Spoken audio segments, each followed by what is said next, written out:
소위 아는 것과 삶의 통일성에 관한 얘기를 이제 좀 합시다. 실존주의에 관한 문제는 뭐냐면 실존주의는 아는 것과 삶의 통일성을 외부에서 찾지 않고 자기 자신에게서 찾습니다. 그래서 내가 아는 것이 내가 옳은 것이다라고 생각을 하죠. 그래서 사실 실존주의자들은 스스로 무엇인가를 입증하려고 하는 자들이죠. 셰퍼가 지금 계속적으로 진리에 관한 문제를 얘기할 때 전반에서 실존주의를 가장 많이 얘기하거든요. 그래서 우리가 셰퍼가 이 이성에서의 도피를 다루면서 인간의 이성이라고 하는 부분을 얘기할 때 여러분 뭘 얘기하는 거죠? 합리성을 얘기하는 거예요. 합리성. 사람들이 합리성을 포기하는데 이 합리성을 포기하는 이유가 뭐냐면 그 합리성을 자기 합리성 안에서 모든 걸 찾으려고 하는 거예요. 제가 자기 합리성이라고 하는 부분에 가서 제가 말씀드렸죠. 자기 합리성. 예를 들어서 여러분들 각자마다 자기 합리성이라는 게 있습니다. 내가 쌓아온 경험에 의해서. 그렇죠? 그래서 나이가 들어가면 들어갈수록 점점 복음을 받아들여지기 힘든 이유가 뭐냐면 자기가 자기만의 만들어 놓은 자기 합리성이라는 아성이 있습니다. 이 아성을 깨기가 너무 힘든 거예요. 근데 사실은 어릴수록 자기 합리성은 약하거든요. 이 벽이 얇습니다. 그러니까 이 벽이 쉽게 깨지죠. 그러니까 나이가 들어가면 들어갈수록 점점 자기 합리성이 강화되면서 성경의 합리성을 자꾸 부정하고 배척하는 현상이 나타나게 됩니다. 근데 우리가 소위 합리성을 추구하는 자기 합리성이 아닌 성경에 가르치는 합리성을 추구하는 근거가 있는데 그 근거가 무엇이냐면 계시입니다. 계시. 하나님으로부터 온 계시, 말씀. 근데 여러분들 그 교재를 보게 되면 종교개혁자들이 이 합리성을 추구하는 데 있어서 항상 절대적으로 고수하지 않으면 안 됐던 것이 무엇이냐면 바로 성경관이라고 합니다. 그리고 예수님은 자기 자신의 권위와 성경의 권위를 구별하지 않으셨어요. 분리하지 않으셨습니다. 그런 자신의 권위와 성경의 내용과의 통일성을 전제로 항상 행동했습니다. 잘 보세요. 예수님은요, 진리를 말씀하시고, 여러분 진리를 말씀하시죠. 그리고 예수님은 항상 어떻게 하셨죠? 성경에 일렀으되 뭐 이렇게 하면서 이제 진리를 가르치셨잖아요. 그렇죠? 제자들한테. 그리고 예수님은 그것을 삶으로 보이셨습니다. 이게 바로 예수님께서 우리에게 보여주신 그 통일성이에요. 아는 것과 삶의 통일성. 이게 우리가 기독교 신앙에서 나와야 될 부분이거든요. 예수님은 끊임없이 말씀하시고 행하시고 말씀하시고 행하셨단 말이에요. 근데 그것을 그대로 예수님의 제자들도 배우고 또 아는 것을 가르치고 행했단 말이에요.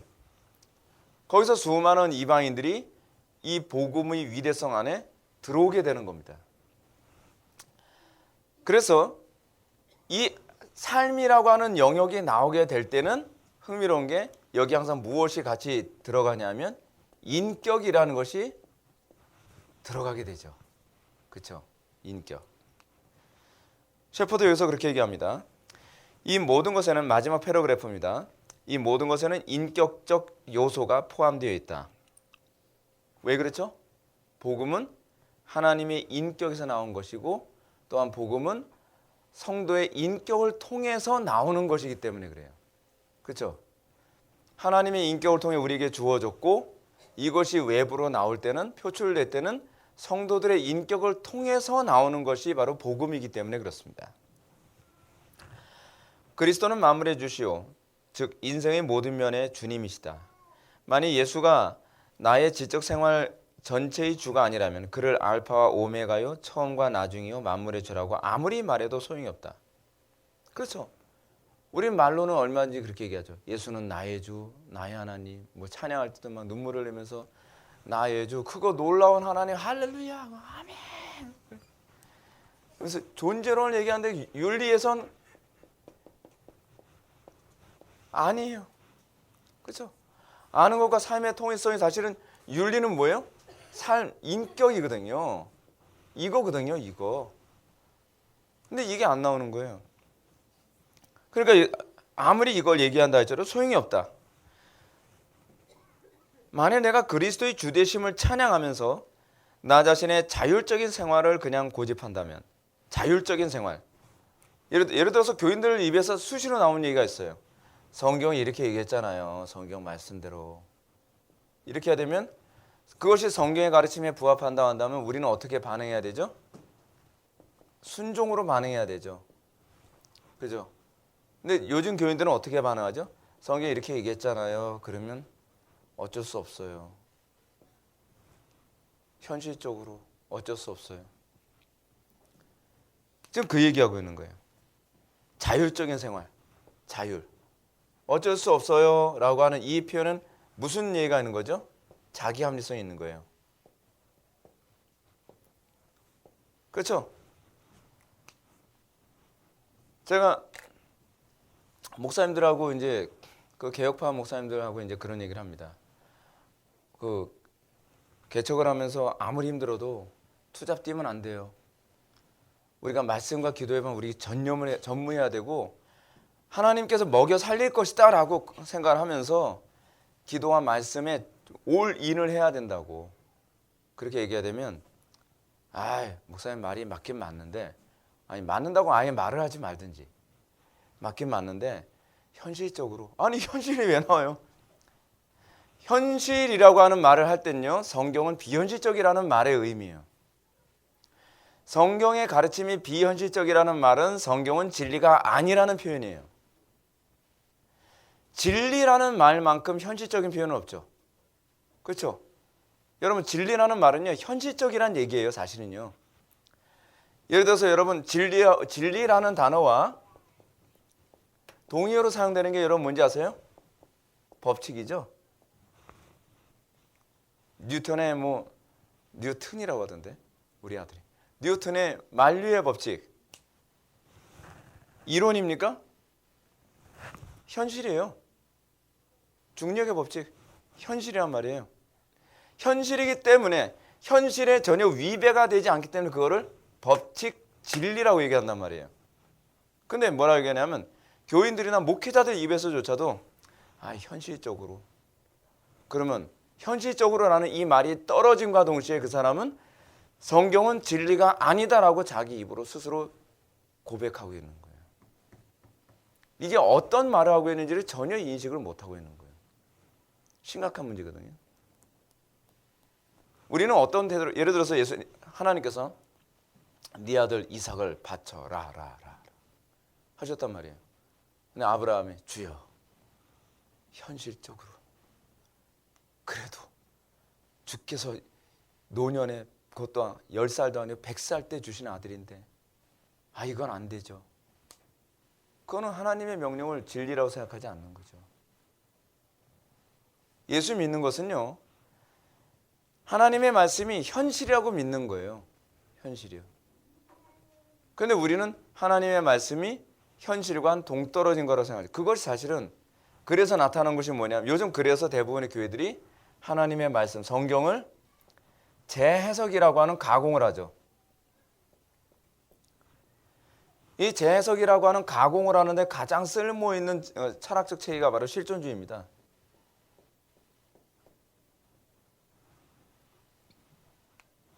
성경을 내 임의대로 내 편의에 따라서 또는 내가 가지고 있는 합리적 체계와 나의 감정에 부합하게 해석을 하기 시작을 하는 거예요. 그 전혀 충돌을 일으키지 않죠. 그죠?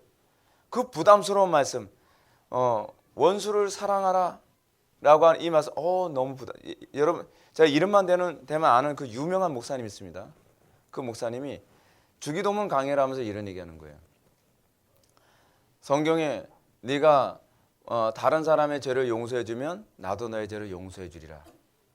이 말씀 해석하는데 성경도 해석할 자신이 없으니까 저는 하나님께서 원수를 용서해줘야 제 죄를 용서해준다고 좀 믿질 않아요. 노골적으로 그래요. 이거 되게 심각한 얘기입니다. 여러분 설교자는 성경을 있는 그대로 해석해야 돼요. 그리고 성경이 가르치는 의도대로 그대로 해석을 해야 돼요. 근데 내가 순종할 수 있는 수준으로 재해석을 하는 거예요. 재가공을 하는 거죠. 그러면 그건 이미 성경이 아닌 거예요. 흥미로운 제가 표현을 하나 좀 드릴게요. 여러분 어떻습니까? 옛날에 연금술사라는 사람도 있었죠. 연금술사. 제가 지금 이 말씀드린 건 뭐냐면 성경이 연금술이 돼서는 안 된다는 얘기입니다. 그러니까 설교가 옛날에 연금술사라는 사람도 있었습니다. 근데 그 연금술사들이 어떻게 하든지 사람의 힘으로 그 금을 만들 수 있을 거라고 생각했어요. 근데 금을 만드는데 쇼펜하우어가 그 연금술사들이 그들이 스스로 만든 금에 관해서 이렇게 얘기합니다. 인간의 노력으로 금을 만들어낼 수는 없지만 어쨌든 연금술에 의해서 만들어진 금은 뭐냐면 결코 진품이 될 수 없다. 그건 그냥 대용품일 뿐이다. 그죠? 소위 강단에서 칼빈이 이런 얘기하죠. 강단의 설교는 선포되는 하나님의 말씀이다. 설교는 대용품이 아닙니다. 설교는 성경을 풀어서 성경 되게 했을 때라야만 그것이 설교일 수 있어요. 설교가 만약에 성도들이 그렇게 말씀으로 살기 부담스러울까 봐 재가공을 해서 마치 카카오를 아몬드 초콜릿으로 만들어버리는 것처럼 만든다고 한다면 그거는 대용품이죠. 그거는 하나님의 말씀이 이미 아닌 게 돼버리는 거예요. 사람들이 부담스러워하든 사람들이 그것 때문에 괴로워하든 관계없이 성경이 그렇게 얘기하면 그렇게 얘기해야 돼요. 칼빈이 그래서 한 말이 있죠. 개혁자들이 그런 말 합니다. 성경이 가라고 하는 데까지 가고 성경이 침묵하는 데서 침묵하고 성경이 멈추라는 데서 멈추는 거. 그랬을 때라야만 회심이 일어나고 그랬을 때라야만 사람들이 죄인들이 주께로 돌아오는 것이죠. 그래서 여기서 셰퍼가 이렇게 얘기합니다. 만일 내가 그리스도의 주되심을 찬양하면서 나의 자율적인 생활을 그대로 고집한다면, 자기 합리성을 계속 고집한다면 나는 거짓되고 전도된 사람일 뿐이다. 여러분, 제가 말씀드렸던 것처럼 어쩔 수 없어요 라고 하는 이런 사람에게 과연 하나님의 은혜가 왜 필요해요? 우리가 여러분 하나님의 은혜를 구하게 되는 이유가 어디 있습니까? 내 힘으로 안 되니까 하나님의 은혜를 구하게 되는 거예요. 그런데 내가 그렇게 살 의지가 없으니까 하나님의 은혜가 필요 없는 것이 일상화돼 버린 거예요. 그걸 어떻게 믿음이라고 얘기할 수 있냔 말이에요. 성도의 삶은 끊임없이 내 힘으로는 안 되기 때문에 내 자율성을 포기하는 거예요. 그리고 하나님의 말씀대로 살기 위해서 어떻게 해요? 안간힘을 쓰는 거죠. 은혜를 구하는 겁니다. 거기서 아는 것과 삶의 통일성이라는 기적이 일어나는 거예요. 안 믿는 사람들이 보면서도 충격을 받는 게 그럴 때 충격받는 거지, 우리의 타고난 본성이 착하거나 결단이 뛰어난 거기선 아무도 감동을 받질 않아요. 그렇잖아요. 나의 생활이 자율적일 때에도 그렇고 나의 지적 생활의 전부 혹은 극히 일부가 자율적일 때도 역시 마찬가지다. 자, 이 부분을 좀 얘기합시다. 이 얘기에서 할 얘기가 좀 많아요. 여러분, 우리는 어떤 영역에 있어서는 굉장히 성경적으로 살아간다는 사람도 있습니다. 저는 개인적으로 이렇게 생각을 해요. 자기는 모든 영역에서 자기는 성경적으로 살고 경건하게 살아간다고 하는 분들을 제가 주변에서 가끔가다 봐요. 그래서 그분의 일상적인 삶을 볼 때는 굉장히 존경스럽고 도덕적으로나 윤리적으로 굉장히 훌륭하다고 생각이 들어요. 근데 그분들이 어떤 특정한 영역에서는 자율성을 고집을 해요. 단편은 예를 들어서 자기는 기독교인이고 자기는 개혁파를 철두철미하게 지키는 사람이라고 얘기해요. 그런데 나는 공산주의를 찬양한다는 거예요. 이건 불가능해요. 이 부분에 있어서는 성경의 자율성을 거부하고 있는 거예요. 여러분, 우리가 예수를 믿는다고 한다면 우리에게서 이 부분은 틀림없이 나의 우상의 영역이라는 것을 알아야만 합니다. 신학은 보수인데 정치는 자유적이다? 불가능합니다. 그건 불가능해요. 신학은 보수인데 예를 들어서 사회관은, 문화관, 어떤 특정관은 좀 리버럴한 쪽이다. 불가능해요. 신앙이라는 것은 뭐냐면 새로운 일관성을 갖게 됐다는 얘기예요. 제가 여러분한테 말씀드리죠. 그 새로운 일관성이라는 게 이렇습니다.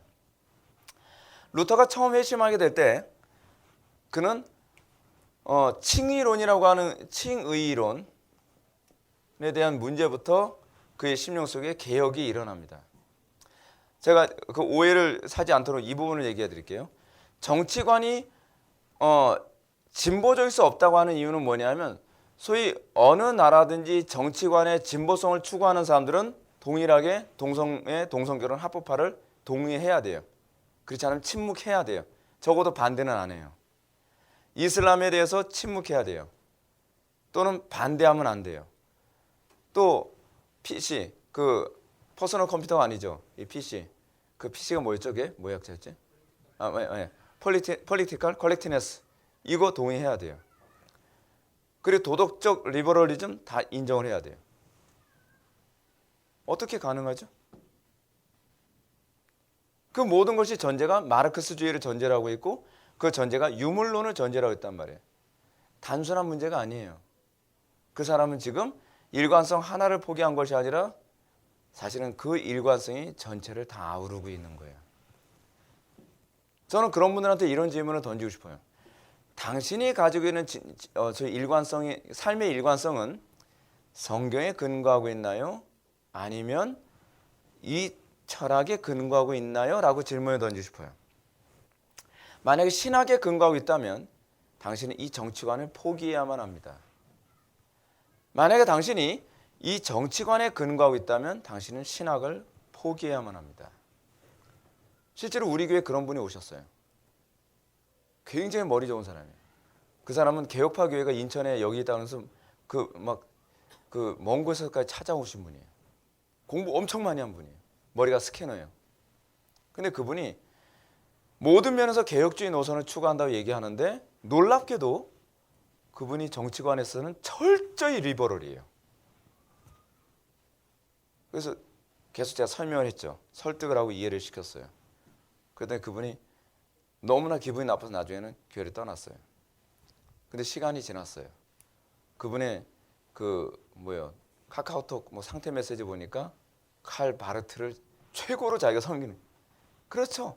사실 그분의 일관성 사실 거기 있었던 거예요. 그 이전에는 칼 바르트 절저하게 반대한다고 얘기했었거든요. 저한테. 감추고 있는 거예요. 감추고 있는 거예요.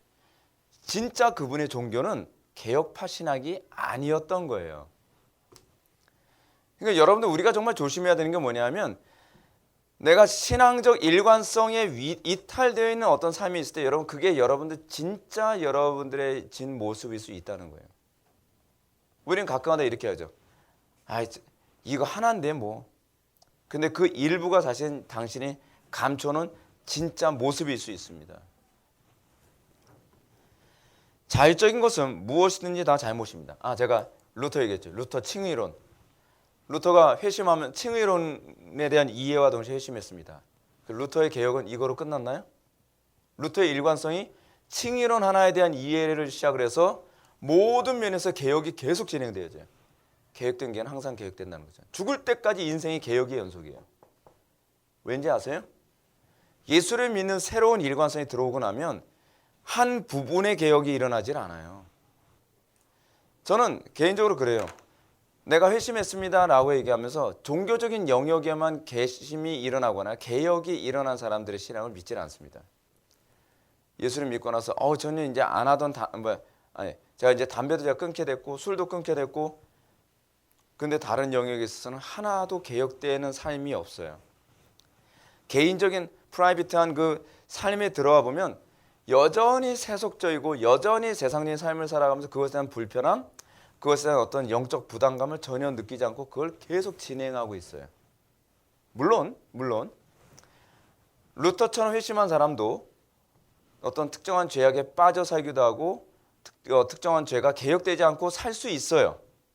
근데 그것이 마음 편할 수는 없다는 거예요. 여러분들이 잘 알고 있는 것처럼 루터는요, 농민전쟁 당시에 농민들의 반란을 보면서 그 정부군한테 뭐라 했냐면 찢어 죽여라, 잘라 죽여라, 모두 죽여버려라, 싹 죽여버려라 그렇게까지 얘기했거든요.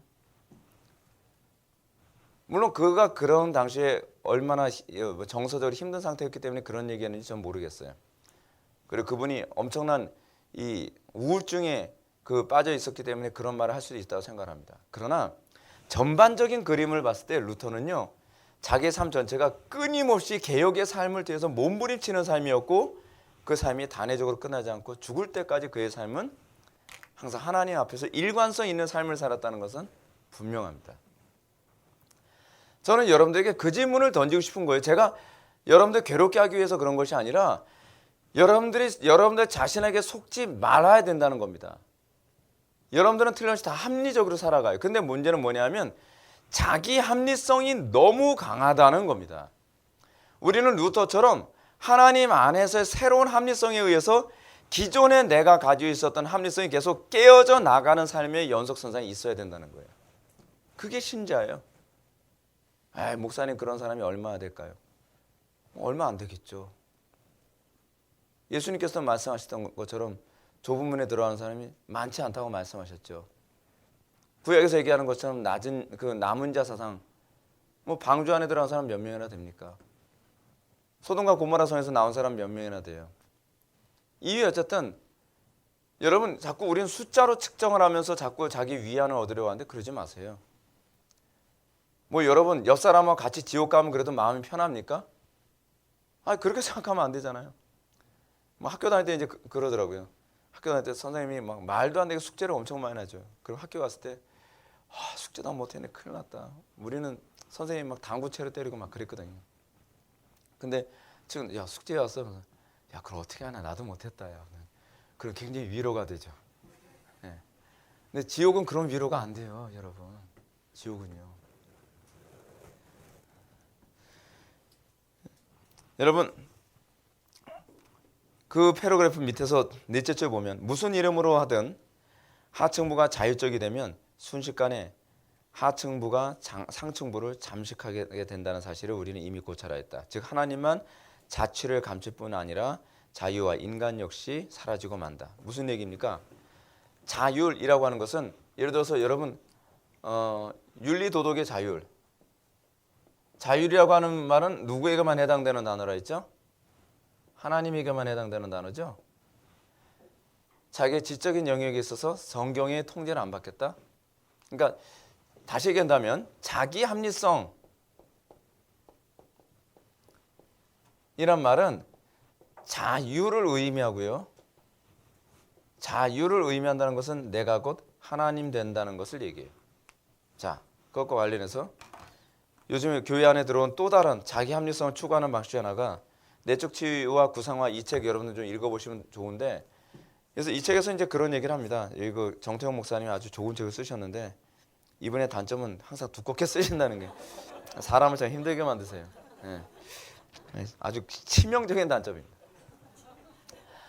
그런데 여기서 이런 얘기를 합니다. 교회 안에 구상화라는 얘기가 나와요.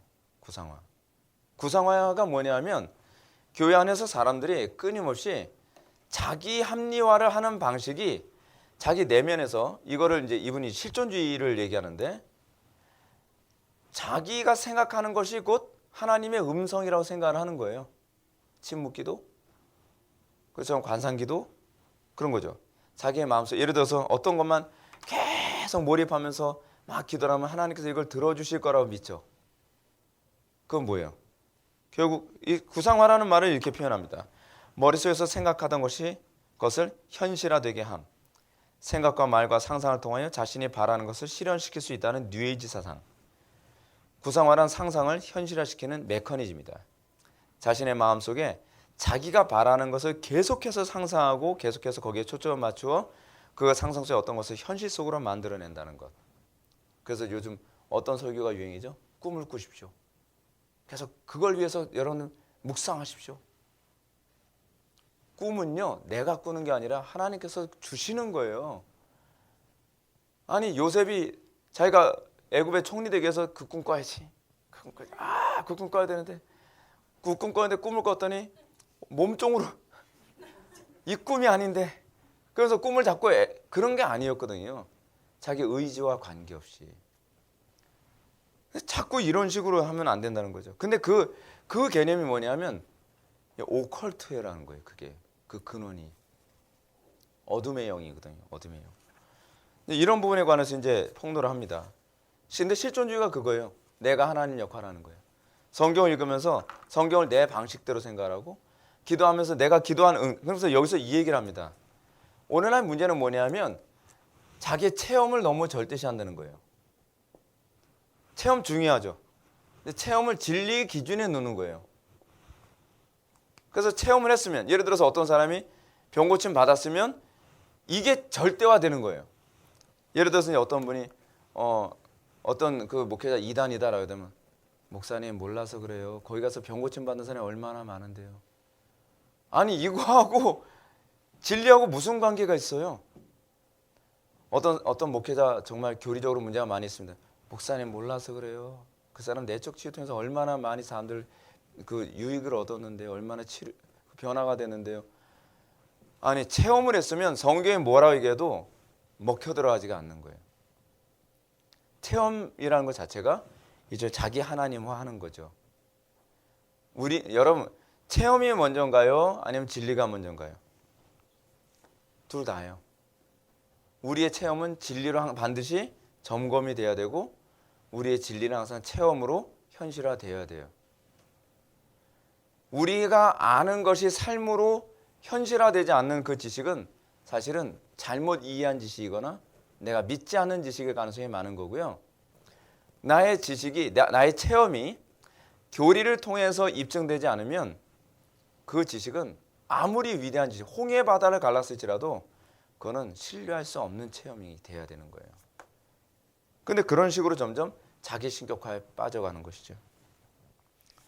성경의 독자성이라고 하는 걸 볼까요?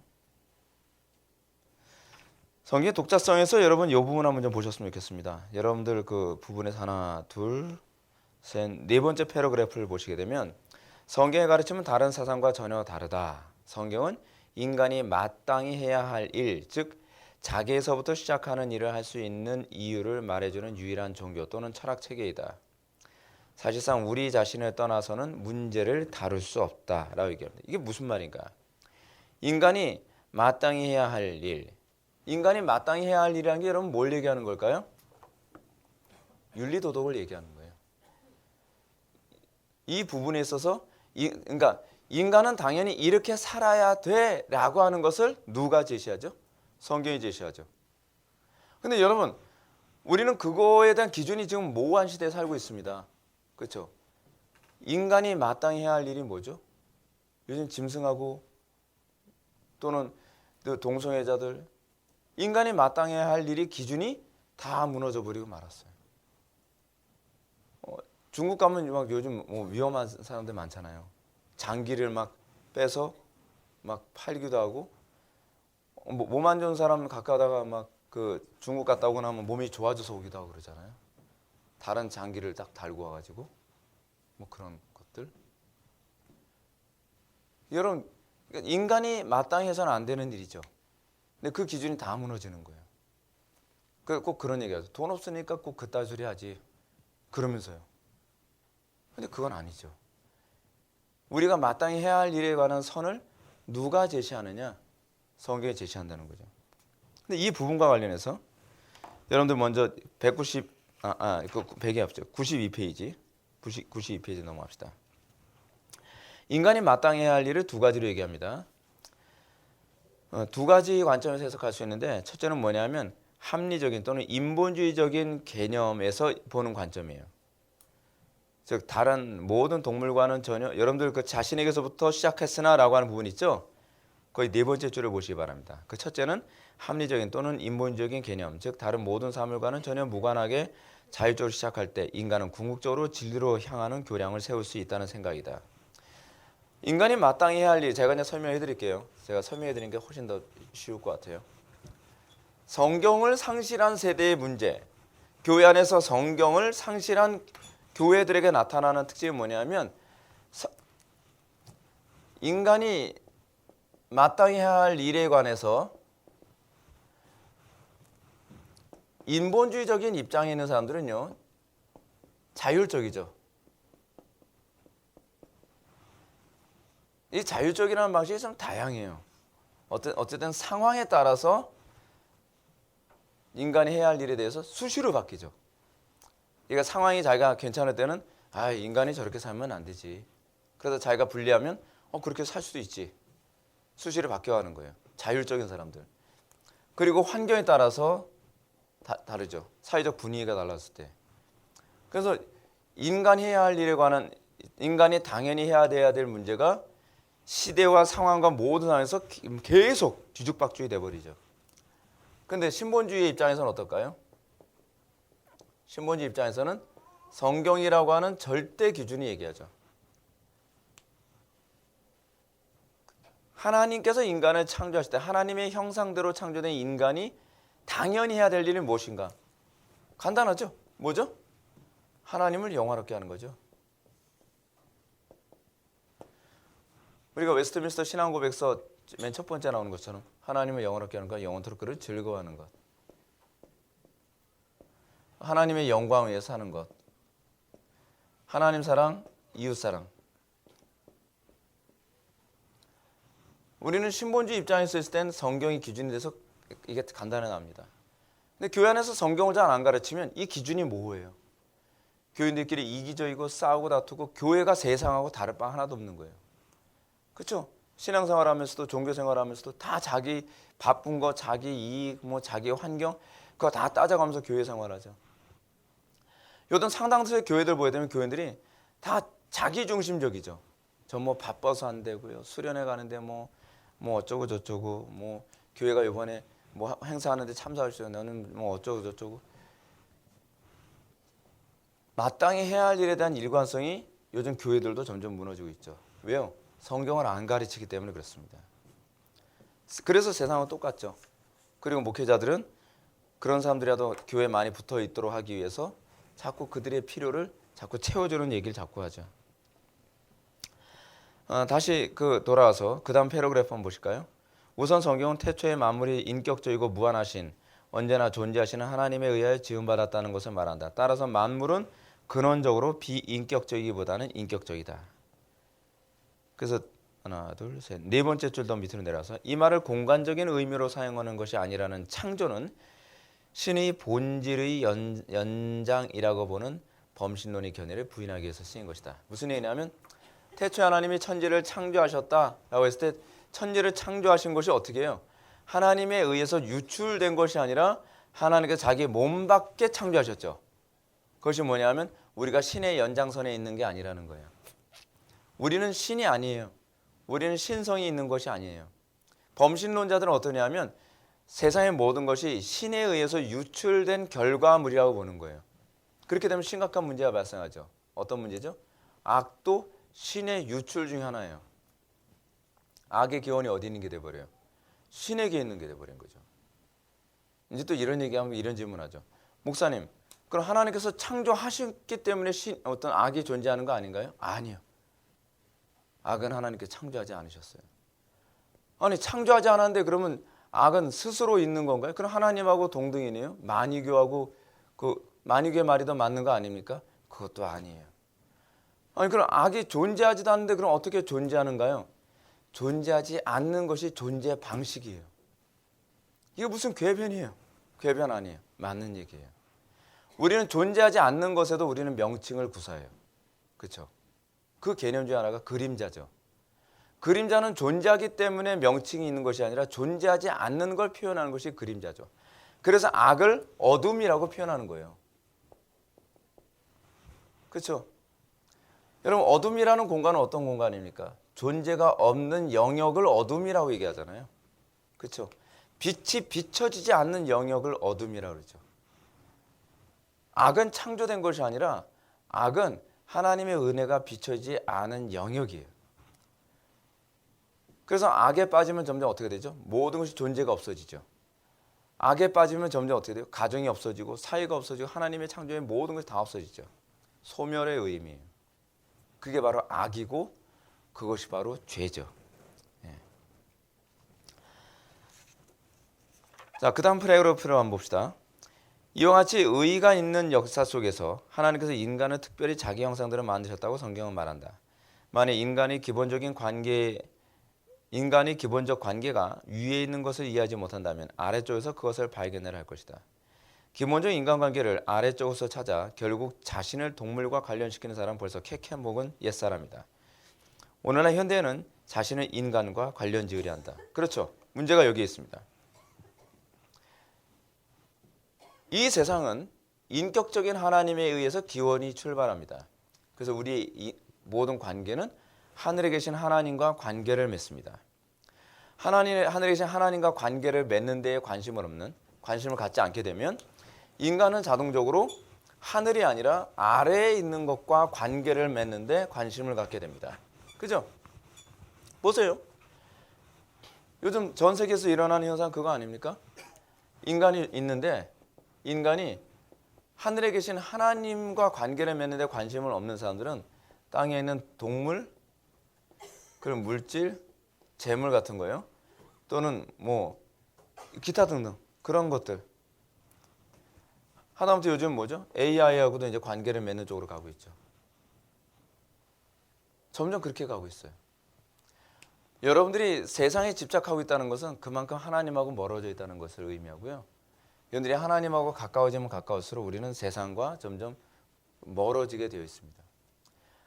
존 오웬이 얘기했던 것처럼 우리가 마치 태양을 보고 난 다음에 다른 것을 보이던 눈이 부신 나머지 잘 안 보이는 것처럼 우리가 영원하신 하나님에게 우리의 영혼의 시선을 딱 고정시키는 삶을 살면 우리는 세상에 대한 욕구와 세상에 대한 만족이 그만큼 어두워지게 되어 있죠. 관심을 안 갖게 될 것입니다.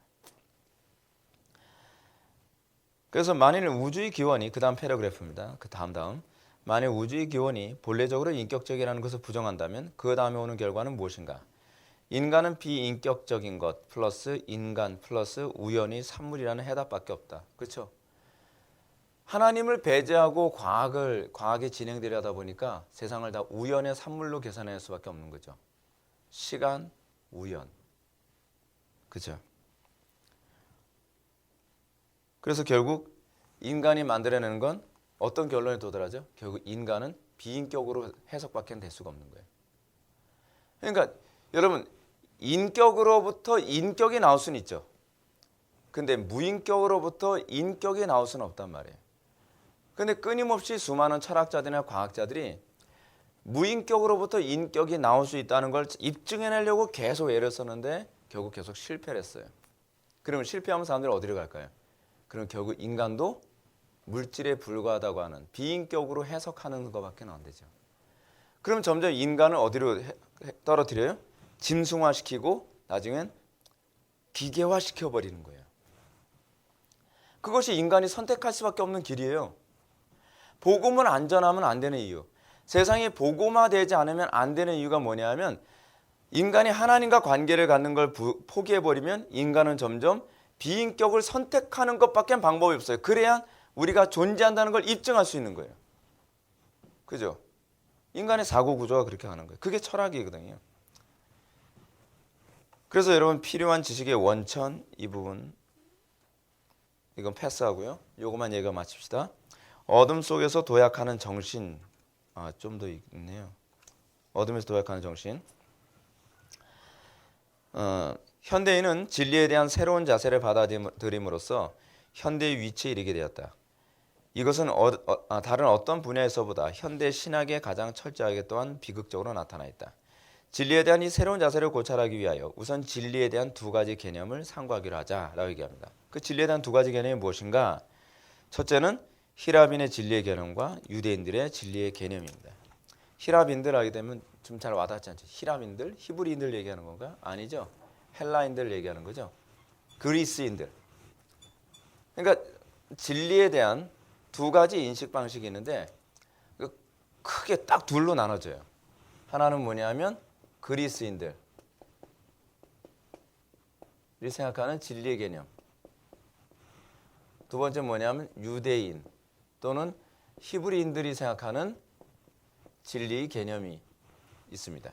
두 가지로 나눠지죠. 뭐 이 진리의 개념 하게 되면 뭐 이렇게 얘기할 수 있죠. 그리스인들의 진리의 개념을 우리 뭐라 그래요? 소위 철학. 뭐 자연 철학부터 시작해서 자연 철학, 고대 철학, 뭐 그런 철학들의 개념으로 쭉 갈 수 있는 거고, 이 진리 개념은 뭐예요? 신학이라고 얘기할 수 있죠. 성경에 의한 신학. 여러분 그렇게 생각하셔도 돼요. 기독교는요. 진리에 대한 관심이지 단순히 천당 가는 게 아니에요. 우리가 이 사고방식부터 완전히 뽑혀야 돼요. 모르겠어요. 여러분들은 그 처음에 주님을 만나서 은혜 받는 게 어떤 방식이었는지 모르겠지만 저는 진리에 대한 심각한 고민 가운데 주님을 만난 케이스거든요. 그래서 그 진리에 대해서 고민하면서 정말 복음밖에 소망이 없구나라고 하는 것을 깨닫게 됐기 때문에 제가 생각하는 기독교는 종교적인 개념이 아니에요. 진리적 개념이죠. 옳음 뭐 그런 개념들. 그래서 이 헬라인들이 가지고 있는 진리에 대한 개념이 무엇입니까? 이렇게 표현하고 있어요. 히라빈들의 진리에 대한 개념은 모든 점에서 조화를 이루는 멋있게 균형 잡힌 하나의 형이상학적 체계다. 형이상학적 체계. 예, 메타피지컬 시스템이라고 하는 부분은요. 어떤 개념이냐면 소위 합리주의를 얘기해요. 합리주의. 지적 합리성. 헬라인들이 가지고 있는 이 진리에 대한 개념은 지적인 통일성을 얘기하거든요. 잘 들어보세요. 지적 통일성. 이들이 항상 관심을 갖는 건 그거예요. 지적인 일관성과 통일성. 근데 문제가 뭐냐면 지적으로는 맞는 것 같아요. 지적으로는 맞는 것 같은데 삶 속에서 꼭 부작용이 일어나고 있는 게 문제인 거예요. 그죠? 그러다 보니까 여러분 지적 통일성이 왜 자꾸 안 될까요? 지적인 통일성이 왜 삶 속에서 왜 자꾸 부작용이 일어날까요? 삶 속에서 자꾸 부작용이 일어나니까 헬라 철학이 자꾸 어떻게 해요? 자꾸 발전하죠. 이 부족한 부분을 메꾸기 위해서 또 새로운 철학이 나와야 되는 거예요. 근데 거기에서 또 부작용이 생기네요. 그러니까 또 이걸 메꾸기 위해서 또 다른 철학이 나와요. 마치 헬라 철학은 뭐냐면 누더기 같아요. 누더기 같아. 이 부분이 물이 새는 것 같아서 여기를 막았더니 다른 쪽에 터져버려요. 그쪽을 또 막았더니 이쪽이 또 터져요. 이쪽을 막아요. 계속 막다 보니까 결국 헬라 철학을 딱 보면 누더기 같아요. 누더기. 뭘 잔뜩 갖다 붙이면서 이거 모순을 자꾸 메꾸려고 하는데 나중엔 안 되고 하면서 나중엔 인간 파괴로 가고 그렇잖아요. 18세기까지 여러분 합리주의로 갔더니 인간은 합리적이기 때문에 이성에 의해서 인간은 유토피아를 꿈꿔요. 유토피아는 무슨 합리주의에서 양차 세계대전 딱 겪고 난 다음에 이거는 유토피아가 아니라 인간의 이성이 더 끔찍한 세계대전을 가져온 거예요. 인간의 이성이 뭘 가졌어요? 뭐 자동화 화기까지 만드는 거예요. 옛날에는 조금 죽이던 인간이 이제는 이성이 발달하고 과학 문명이 발달하니까 한꺼번에 사람을 한꺼번에 도륙할 수 있는 무기를 개발하는 거예요. 이게 이성이었어? 이성이라는 게 이렇게 비합리적인가?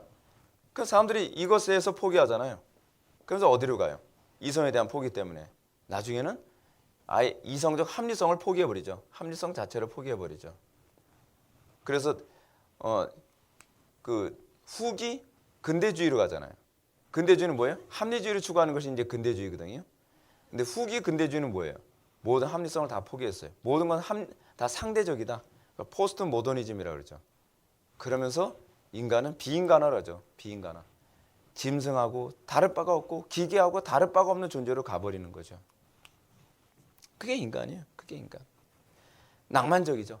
합리적이라고 생각했을 때 낭만적이에요. 그리고 환상적이죠. 근데 이념은 현실에 불가능한 낭만에 불과해요. 여러분 공산주의 그렇지 않습니까? 공산주의 얼마나 낭만적이에요. 다 같이 살자는, 다 잘 살자는데 에브리바디 다 부자로 살자는데 얼마나 좋아요. 그리고 서로 약육강식 생존 경쟁의 법칙으로 살아가는 것이 아니라 국가에서 모든 걸 다 공짜로 다 무료로 해주고 모든 사람들이 즐겁게 직장 생활하고 모든 사람들이 다 평등하게 살아가는 거 얼마나 좋아요. 남녀가 평등하고 가난한 사람, 부유한 사람 따로 없고 모든 사람들이 똑같이 평등하게 살고 똑같은 옷을 입으면 행복할까요? 똑같은 집에서 살고 그렇게 어떤 말로만 들으면 괜히 합리적이고 평등하고 모든 것이 유토피아 같은데 문제는 뭐냐면 현실 속에서는 말도 안 되더라는 거예요. 인간의 욕구라는 게 있는데 그리고 똑같이 잘 살자고 만들었는데 나중에 똑같이 못 사네. 근데 똑같이 못 사는데 지도층들은 다 잘 사네? 현실하고 너무 괴리가 많죠. 그래서 헬라 철학의 문제는 뭐냐면 멋있게 균형 잡힌 하나의 조합을 이루고 있는 것 같은데 현실에서는 낭만적인 환상만 제공할 뿐 현실성이 없는 게 문제예요. 결국 다 인간 파괴로 가는 것뿐이죠. 근데 그럼 유대인들의 진리 개념은 어떨까요? 비현실적으로 보여요. 문제가 그거예요. 너무 신화적으로 보여요. 그렇죠? 근데 그렇기 때문에 이 철학자들은 유대인들의 이 진리 개념을 실존주의적으로 해석을 하죠. 믿음? 아유, 믿음이라는 게 뭐냐? 믿음, 하나님 빼고서 믿음을 생각하죠. 믿음이라고 하는 건 지가 마음대로 생각하는 거야. 그게 믿음이지. 그렇게 생각하는 거예요. 근데 믿음은 그게 아니죠. 그래서 여기서 이제 그 얘기가 나오는 겁니다. 그 다음 패러그래프 위에서 두 번째 줄 보면 현대적인 사고방식을 가지고 있는 사람들은 그러니까 헬라인들을 합리적인 진리를 가진 사람으로 유대인을 실존주의자로 생각하는 것이 보통이다. 그래야 그들은 성경을 자기 나름대로 해석하려 한다. 그죠? 근데 성경은 우리가 나름대로 해석하는 게 아니죠. 그리고 우리가 성경대로 살아가게 됐을 때에 말도 안 되는 것 같은 그들이 꿈꿨던 현실이 현실화되는 현상이 나타나요. 거기서 이것이 진실이라는 걸 알 수 있죠. 진리는 현실화됐을 때 입증되는 거예요. 마치 뭐하고 똑같습니까?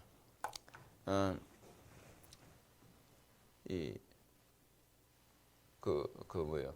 상대성 이론 같은 게 이제 나오죠. 상대성 법칙이 아니죠. 상대성 이론이죠. 이론이라고 하는 것은 절대성이 아직 부여되지 않았다는 얘기예요. 그렇죠? 근데 그것이 절대성이 부여되는 장소는 어딘가요? 현실이에요. 현실. 뉴턴의 만류의 이론이 만류의 법칙이 되려면 그것이 어디에든지 그 법칙이 다 통용되어지고 현실에 다 딱 들어맞을 때 법칙이 되는 거거든요. 우리가 가지고 있는 소위 교리적 체계를 안 믿는 사람들은 어떻게 보는지 아십니까? 이론으로 보여요. 그렇죠? 근데 우리가 그 말씀대로 살고 그 말씀이 현실화될 때 사람들은 비로소 뭐라 하냐면 그것은 법칙이네. 사람들 여러분 어떻게 생각해요? 예를 들면 이런 머피의 법칙 같은 거 있잖아요. 법칙 같지도 않은 법칙. 머피의 법칙이 뭐죠? 그 징크스 같은 거 뭐 그런 거 된 거 그게 머피의 법칙이잖아요. 꼭 비 오는 날은 똥을 밟는다든지 뭔지 그런 식의 표현 있잖아요. 그죠? 근데 그게 법칙으로 여겨질 때 언제죠? 비 올 때마다 똥을 밟으면 현실 속에서 비 올 때마다 똥을 밟으면 이제 이게 법칙이 되는 거예요. 아, 이게 법칙이야, 법칙. 체념하죠. 근데 기독교 신앙도 그래요. 하나님 말씀대로 살고 그것이 현실화될 때 그리고 한 개인만 그렇게 되는 것이 아니라 진짜 하나님을 믿는 모든 사람들이 그렇게 살아지는 것을 봤을 때 그게 법칙이고 진리라고 안 믿는 사람들한테 설득이 되는 거죠. 오늘날 사람들이 기독교를 진리로 안 보는 이유가 뭐냐면 기독교인들이 안 살아요. 그렇게. 진리의 말씀을 믿질 않아요. 그러니까 우리 스스로 전도의 문을 막는 거죠. 그러니까 문제가 생기는 겁니다. 결론적으로 얘기합시다. 우리는 변하는 세계 속에 있습니다. 이게 셰퍼의 이제 마지막 얘기인데 변하는 세계 속에서 우리는 불변하는 것을 믿습니다. 그리고 불변하는 것이 세상의 변화와 관계없이 동일하게 역사한다는 것을 기억하셔야만 합니다. 오늘날 기독교의 문제를 셰퍼가 뭐라 얘기하냐면 세상이 변하기 때문에 교회도 어떤 지식이든지 복음을 전달하기 위해 변해야 된다고 생각하는 거예요. 그래서 이렇게 얘기합니다. 두 번째 패러그래프 위에서 한 네 번째 줄 보면 오늘날 복음주의적인 기독교인들 가운데 의사 전달의 결여를 절실히 느낀 나머지 현대인과의 간격을 메우기 위해 불변하는 것을 그대로 두어야 함에도 불구하고 이를 변형시키는 경향이 있다. 만일 우리가 이렇게 한다면 우리는 기독교를 전하는 것이 아니며 또한 우리는 주위에는 다른 여러 사상가들과 아무런 차이가 없을 것이다. 기독교를 전달하기 위해서 기독교를 변형시켜서는 안 됩니다. 복음을 전달하기 위해서 복음을 변형시켜서 복음이 아닌 것을 사람들한테 복음처럼 얘기하면 그들에게 사실 교회에 들어오게 하는 것은 성공하게 할지 모르나 그 사람들은 진리를 믿는 것이 아니라 교회 안에 있는 또 다른 우상 숭배를 하게 되는 것입니다. 오늘날 그게 많죠. 사람들 예수 믿고 십자가 지어라, 자기 부인해라, 뭐 그 얘기하면 싫어하니까 어떻게 해요? 예수 믿으면 복 받아. 예수 믿으면 성공해. 예수 믿으면 병 고침 받아. 예수 믿으면 행복해. 안 그렇다는 얘기 아닙니다. 미국 같은 나라 봐요. 예수 믿고 얼마나 복 받았어요. 얼마나 부강해졌어요. 그 요소가 없는 게 있어요. 근데 그게 목표가 아니죠. 그것은 거룩한 삶이 가져다준 부산물에 불과하죠. 근데 그거를 그렇게 얘기하면 뭐가 되는 거죠? 선앙당의 비나이다 비나이다는 건 뭐가 차이가 있어요? 안 믿는 사람들이 얘기하는 그런 그 미신과 무슨 차이가 있냔 말이죠. 많은 사람들이 교회 안에 들어와서 기독교적 미신을 섬기는 사람들이 얼마나 많은지 몰라요. 겉으로는 기독교인데 실제로는 그들의 삶은요, 이방 종교인들하고 똑같아요. 예수를 오래 믿었다는데 제가 그러잖아요. 어떤 분은 얼굴 보면 보살이 떠올라요. 왠지 보살님이라고 불러줘야 될 것 같은 그런 느낌이 있는 분들. 기도 많이 한 분들 중에 그런 분들 많거든요. 그 기도원에 어떤 권사님 딱 갔는데, 왜 보살님 같지? 우리 친분 있는 목사님들하고 오늘 그 유명한 그 찜질방에 이제 갔더니 거기 그 사장이 장로님이시고 부인이 이제 권사님이신데, 그 권사님 얼굴을 보는데 왠지 보살님 같은 느낌이 들어서 그거 뭔가 이상한 거죠. 예수를 믿는 사람이라면 예수 믿는 향기가 나와야죠. 예수 믿는 사람이라면 그들이 예수 믿는 세계관과 사고를 가지고 살아야죠. 근데 자연인들과 똑같이 살고 똑같은 세계관을 가지고 그들에게 아무런 삶의 개혁도 없이 종교만 믿고 교회만 왔다 갔다 하기 때문에 그를 기독교인이라고 얘기하면 곤란하죠. 오늘날 한국 교회가 어디서부터 손을 써야 되는지 힘든 이유가 뭔지 아십니까? 한국 교회 안에 들어온 거의 상당수의 기독교인들이 교회 안에 들어온 목적이 예수가 아니었던 게 문제인 거예요. 그 사람들이 교회 안에서 장로가 됐고, 그런 사람들 중에서 목사가 됐고, 그런 사람들 중에서 권사, 집사, 안수 집사, 뭐다 온갖 교회 직분자가 다 됐어요. 이제 어떻게 손을 써야 되냐는 거예요. 그 사람들은 자기가 기독교인이라고 찰떡같이 믿는데, 그 사람들은 이게 기독교라고 찰떡같이 믿는데, 여러분들 어떻습니까? 여러분들 우리 교회 와서 느낀 게 뭐예요? 이게 기독교야? 여러분들이 생각했던 그런 기독교가 아니죠. 실제로 우리가 아는 기독교와 성경에 가르치는 기독교에 굉장한 괴리가 심해요. 그거 아십니까? 저 처음에 은혜 받고 저 예수 믿고 저 모태신앙이거든요. 근데 제가 진짜 예수 믿은 건 저는 한 20살 때서부터 진짜 예수 믿은 것 같아요. 그럼 제가 알게 된 게 뭐냐면 제가 다니는 교회가 기독교가 아닌 것 같은 거예요. 성경하고 너무 다른 거예요. 그래서 저는 예수를 믿기 시작하면서 모든 것에 대해서 새롭게 다시 정리를 싹 했어요. 그래서 내린 결론이 뭐냐면 내가 알고 있는, 내가 보았던 교회들은 기독교가 아니었다는 걸 알았어요. 우리 세대부터 개혁을 해야 돼요. 그래서 다음 세대에게 정말 기독교를 전달해 줄 수 있어야 돼요. 물론 힘들죠.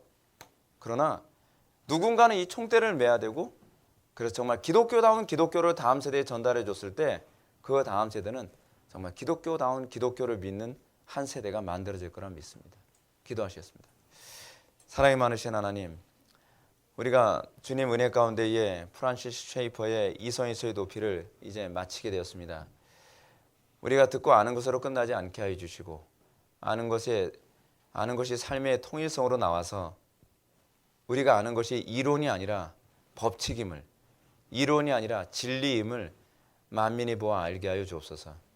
어디 가든지 우리가 복의 근원이 되게 하여 주시고, 예수를 믿는 것이 무엇인지를 끊임없이 묵상하며 하나님의 진리에 우리의 자기 합리성을 포기하고 성경의 합리성에 우리의 몸이 녹아들어지는 것을 날마다 경험해지게 하여 주옵소서.